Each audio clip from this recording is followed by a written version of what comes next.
Magandang araw. Ito ang Tagalog Bizarre Story Archives, kung saan pag-uusapan natin ang ilang mga istoryang hindi pangkaraniwang napapanood o napag-uusapan on a daily basis. Kung ang hilig mo ay mga ganitong klase ng kwento, ay huwag mong kalimutang i-click ang subscribe button at notification bell upang maging updated ka sa lahat ng videos na i-upload sa channel na ito. Tagalog Bizarre Story Archives. Tanyag na I love you virus, nilikha ng isang Pinoy, I love you. Para sa karamihan, ang mabasa o marinig ang tatlong katagang ito ay isang bagay na nakakatuwa. Sino man ang makatanggap ng mga salitang ito ay tiyak na mapipintahan ng ngiti sa mga labi.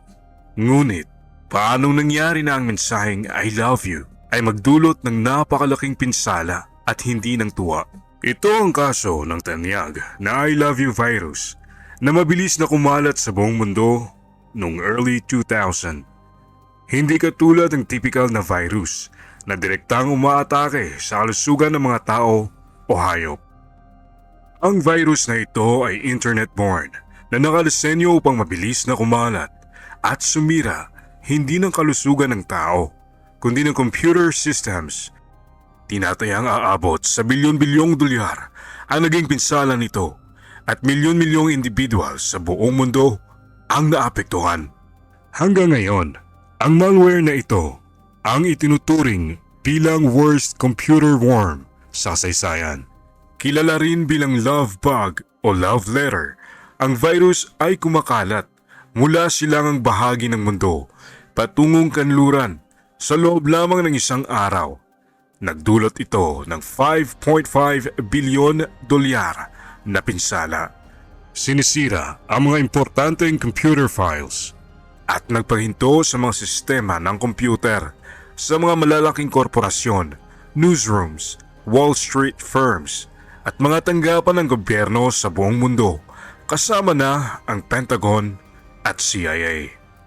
Umabot ang virus na ito sa tinatayang 10 milyong computers sa pamamagitan ng nakalilin lang na email na sa unang tingin ay isang harmless na love letter.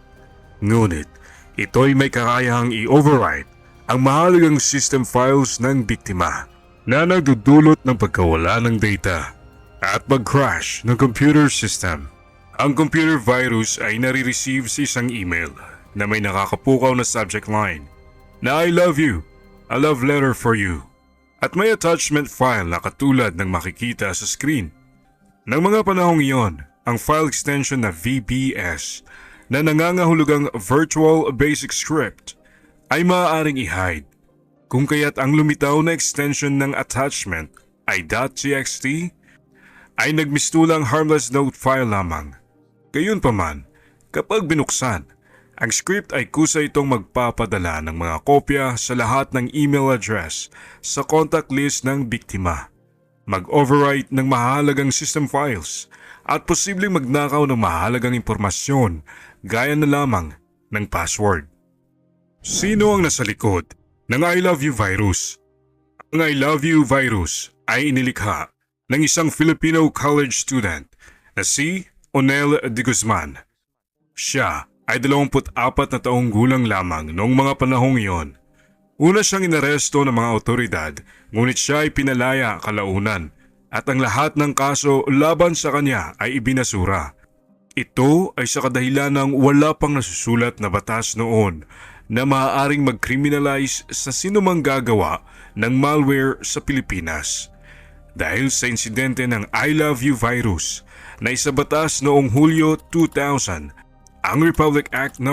8792 o ang e-commerce law upang mapigilan ang sinuman sa paggawa ng malware sa hinaharap. Gayunpaman, ang batas na ito ay hindi maaaring ipataw kay de Guzman kung kaya't naabsuelto ang binata. Matagal siyang umiwas sa publiko at naging lihim sa marami ang kanyang kinaroroonan. May mga naging espekulasyon na hinire siya ng mga malaking kumpanya sa Estados Unidos upang magtrabaho sa kanila at makatulong sa pagpapaigting ng cybersecurity sa mga ito Ngunit ang lahat ng ito ay haka-haka lamang dahil nitong taong 2020 natagpuan siya ng isang investigative journalist bilang empleyado ng isang pagawaan ng mobile phone sa Manila. Ayon sa panayam ng journalist, inamin ni De Guzman na siya ay lumikha at nagpakawala ng virus. Ngunit mukhang mas pinili niyang manatiling ordinaryong mamamayan sa kabila ng kasikatang tinamasa ng kanyang pangalan dahil sa paglikha nito ng virus. Ang iba ay tinuturing pang henyo si De Guzman dahil sa paggawa nito ng pangalan kung saan nagmarka ang Pilipino sa kasaysayan. Ngunit ayon kay De Guzman, hindi nito hinangad at inasahan na hahantong ang kanyang imbensyong ito sa kauna-unahang computer virus pandemic at siya ay magiging sentro ng atensyon ng buong mundo.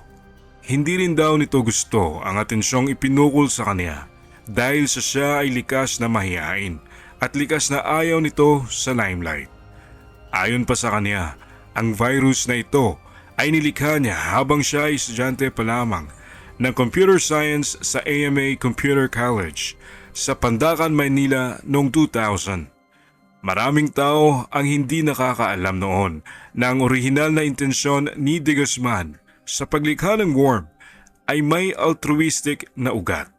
Sa Pilipinas, ang isang oras na access sa internet ay nagkakahalaga ng halos kalahating araw na sahod, 100 pesos na katumbas ng $2. Para sa kanyang thesis sa pagtatapos sa computer science, si De Guzman, anak ng isang mangingisda, ay nag-propose ng isang computer program na magbibigay daan sa karaniwang Pilipino na makakuha ng libreng access sa internet sa pamamagitan ng pagkuha ng mga password mula sa mayayamang nakakabayad ng internet. Ang pamagat ng kanyang thesis ay Trojan Password Stealer. Tinanggihan naman ng kanyang mga propesor ang kanyang proposal dahil sa likas nitong pagiging illegal at sa paglabag nito sa privacy ng mga internet users.